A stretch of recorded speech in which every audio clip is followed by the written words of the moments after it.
Life as we know it will come to an end in 90 days. It's on us to change. There's something about watching the world fall apart that just hits differently, and that's when it feels real, not dramatic or exaggerated, but sudden, and like everything we rely on was always more fragile than we wanted to believe. World War Z is one of the movies that doesn't ease you into the chaos, it just like throws you in the deep end. And the fear you feel isn't just from the zombies, it's how fast everything can change. And before we get into today's movie, this is part of my 25-day Christmas movie marathon where I'll be dropping a new review every single day this month, and today's movie is World War Z, a movie that is probably better on the second watch than the first, and it surprised me a lot more the second time around. What makes this movie stand out is how grounded the apocalypse feels. It isn't like another zombie movie where the collapse is drawn out and the characters have time to adjust. Here the world goes from normal to gone in minutes. Like, it just snap of a finger, everything's in shambles, flipped upside down. The pacing is intense, like the entire movie is happening in one long breath. You don't really get to relax because every time they get comfortable, there's always a threat that messes things up again. And the zombies in this world are different. They aren't slow, they aren't predictable. They move with this terrifying speed that makes them feel like a force of nature rather than rather than a zombie. The way they move, the way they sound, it creates a sense of danger that's constant. And if this ever happened in real life, you might as well just kiss your life goodbye. It's over. There's no like barricade your house and get a gun. It's nothing. You might as well just call it good.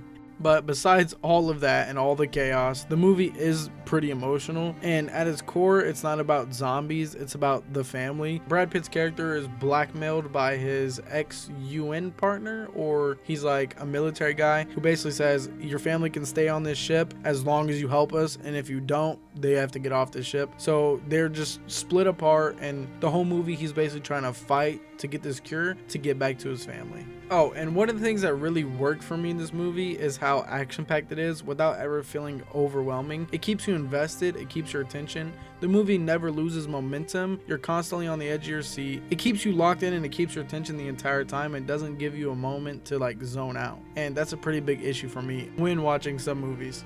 And another thing I want to point out is the concept of immunity in this movie and in this story is genuinely interesting. The idea that having a life-ending illness like cancer could actually protect you from the zombies, something that is normally tragic, becomes a thing that saves your life. I mean, I guess kinda. I don't know how to word that. It flips the idea of weakness and strength in a way that you don't see often. It makes you think about survival differently, not as something earned, but as something unpredictable.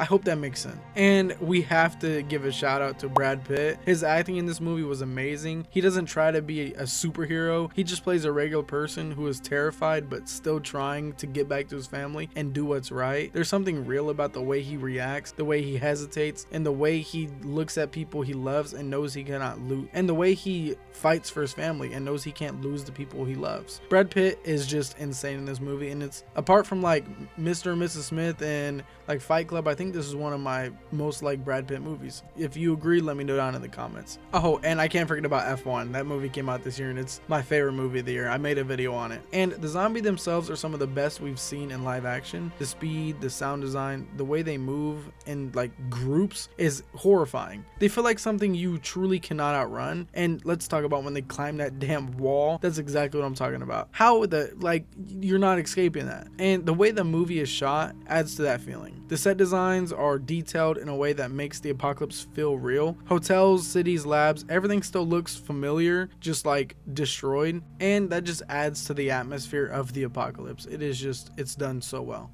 Now, not everything is perfect, so I want to talk about something that didn't really work for me personally. The movie builds a ton of tension, scene after scene after scene, but when the movie starts to wrap up, the payoff doesn't always match the same build up. You know what I'm saying? Kind of like with Weapons, in my opinion. It doesn't ruin the movie. I still really like this movie. I can look past the ending. It just doesn't hit as hard as I was expecting, and that's probably my fault because I went with high expectations. Oh, and this movie absolutely deserved a sequel, not in a would have been cool way, but in a there was way more story to tell way. That also adds into like why the ending was kind of not satisfying, because they were setting up a sequel.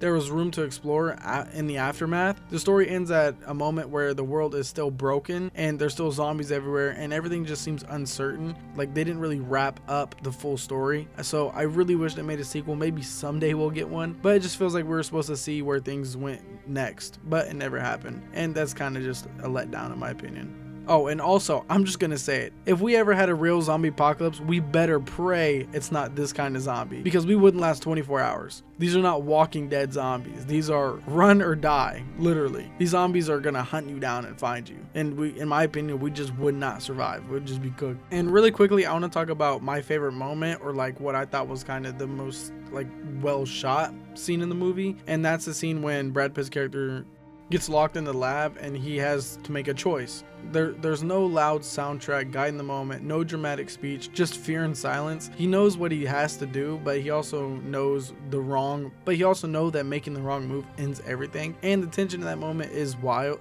is crazy. It's one of those scenes that stays with you because everything depends on calm, quiet survival. No guns, no action scenes, no running, just steady breathing and a lot of fucking hope. Now, I want to talk about why I think the movie works overall, and I've already spoke about this earlier in the video, but World War Z isn't just about zombies, it's about what you're willing to do to protect your family. It's about choosing to move forward even when you're scared. The movie understands that fear doesn't go away just because you have to be strong. You have to be strong through the fear and fight for the people you care about. But no, this movie's not perfect, but it's definitely worth the watch. If you haven't seen it and it sounds like something you would actually like or you'd be interested in watching, or you just like zombie movies, check it out. And if you haven't seen it, this is one of those movies that I feel like you just kind of have to watch at some point in your life. And with that being said, thank you for watching today's review. If you enjoyed it, don't forget to subscribe. I'll be dropping a new video every single day this month for my 25 days of Christmas movie marathon. Tomorrow's review is a big one, and trust me, you don't want to miss it. In the meantime, feel free to check out yesterday's video if you haven't already. And as always, stay curious and let's keep the conversation going.